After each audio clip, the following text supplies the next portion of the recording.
All right, let's dive right into this explainer. Today, we're conducting a rigorous neurobiological investigation into a condition I know we are all intimately familiar with, the absolutely exhausted modern mind. As scientists analyzing the actual cognitive mechanisms of human attention, we're going to look way past that surface-level advice of just, taking a break. Instead, we're going to structurally audit exactly what happens to our neural architecture when we finally step off the digital grid and into the forest. So, we're kicking off our audit with a pretty chilling behavioral question about the pathology of the modern dopamine economy. Why does our brain systematically prioritize a transient microdose of digital dopamine at, say, 11:42 p.m. over our own long-term cognitive and financial survival? Well, the answer comes down to an evolutionary mismatch, plain and simple. Our brains just did not evolve to withstand the infinite choices, the instant checkout interfaces, and the relentless algorithmic persuasion that completely define our current digital landscape. Just think about the sheer cognitive violence of our neon-lit cities compared to the shadowed, gentle capture of an enchanted forest. In urban environments, stimulation captures our attention incredibly drastically. I mean, you literally have to use top-down directed attention just to avoid getting hit by a car, right? But nature is filled with intriguing stimuli that modestly grab our attention in a bottom-up fashion. The natural world doesn't shout at you, it kind of just whispers, which gives your brain's top-down processing centers a desperate, much-needed chance to replenish. And here is the real so what for you and me. Under the weight of this intense urban environment, our executive function is literally draining away. When we sustain deliberate, goal-oriented focus just to filter out infinite digital choices and daily distractions, we suffer from what environmental psychologists call directed attention fatigue. It's a state of severe mental tiredness. Your brain's prefrontal cortex is basically running a marathon every single day just to check emails and navigate traffic. Which brings us to Section 1, the clinical framework of attention restoration theory. Back in the late 1980s, environmental psychologists Stephen and Rachel Kaplan really hit the nail on the head when they identified a quiet mechanism for cognitive recovery. They called it soft fascination. This is essentially a state of effortless attention. It's engaged by gentle, interesting stimuli in your environment. It's remarkably similar to mind wandering, but your attention is still directed outward. Ultimately, it allows the brain's directed attention networks to finally clock out, rest, and reflect. There is a massive contrast between hard and soft fascination here. Hard fascination, like what you experience when you're playing an intense video game, watching a thriller, or at a loud sporting event, violently captures your attention and leaves absolutely zero capacity for reflection. Soft fascination, on the other hand, involves things like watching clouds drift, leaves rustling in the wind, or water flowing. Glowing screens aggressively demand your focus, whereas the mysterious movements of nature practically invite your mind to wander, introspect, and actually heal. All right, let's move to Section 2, the neurobiological audit, where we uncover the actual mechanisms of recovery. This is where it gets super cool for us science nerds. Dr. Catlin Nemani from the NYU Grossman School of Medicine has provided some incredible brain imaging and physiological data on what exactly happens to our biology when we enter a forest. We see a decreased heart rate and reduced salivary cortisol, which shifts your autonomic nervous system completely away from fight or flight mode. But the absolute kicker?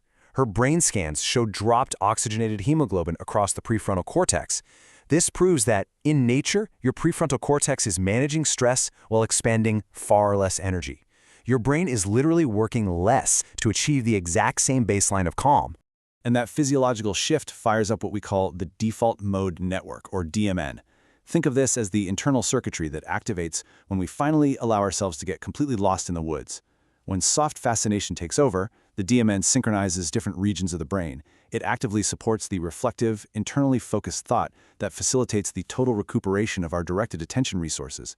So you aren't just chilling out on a hike, you are literally running a neurological system update. But wait, there is an almost magical biological intervention happening at the exact same time. Trees actively emit these chemical compounds called phytocides. When we breathe them in during a forest walk, which is a practice the Japanese beautifully call Shinrin-Yoku, these compounds bypass the conscious mind entirely.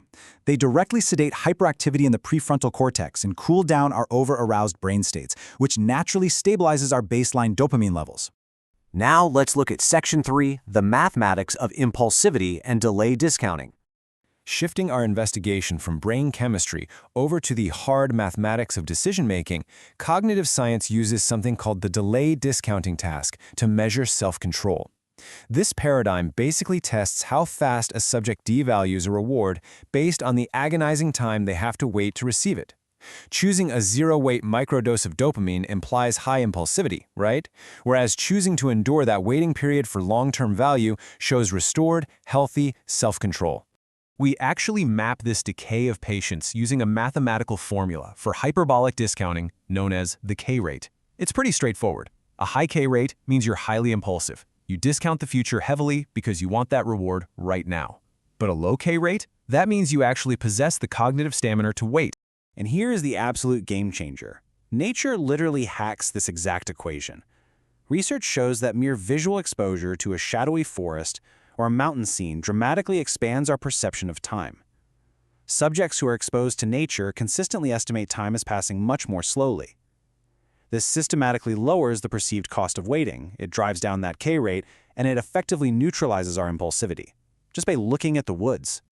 So how do we use this? Section 4, the restorative prescription, engineering the antidote. Armed with all this empirical data bridging behavioral psychology, neuroscience, and mathematical impulsivity, we can follow the Kaplan's 4-step blueprint to engineer a truly restorative sanctuary. First, being away. You need a physical or psychological detachment from your daily routine. Second, extent. The environment has to have enough scope and coherence to invite you to explore. Third is compatibility. It needs to be a good fit for what you want to do without requiring stressful navigation. And fourth, fascination. It must effortlessly hold your interest without demanding any real cognitive work.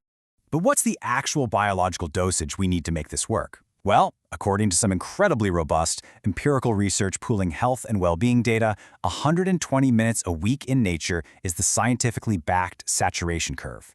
Whether you knock out those 2 hours all at once on a long weekend hike, or break it up into shorter visits throughout your busy week, 120 minutes is the exact threshold you need to hit for optimal cognitive restoration and stress recovery. So, wrapping up this explainer, I want to leave you with a real question to chew on. Are we just going to keep endlessly treating the symptoms of our mental fatigue, scrolling for yet another microdose of dopamine just to numb the exhaustion? Or are we finally ready to audit our own mental ecosystems, step out into the forest, and structurally rewire our cognitive architecture? The science is absolutely clear. The choice to reclaim your focus, well, that's entirely up to you.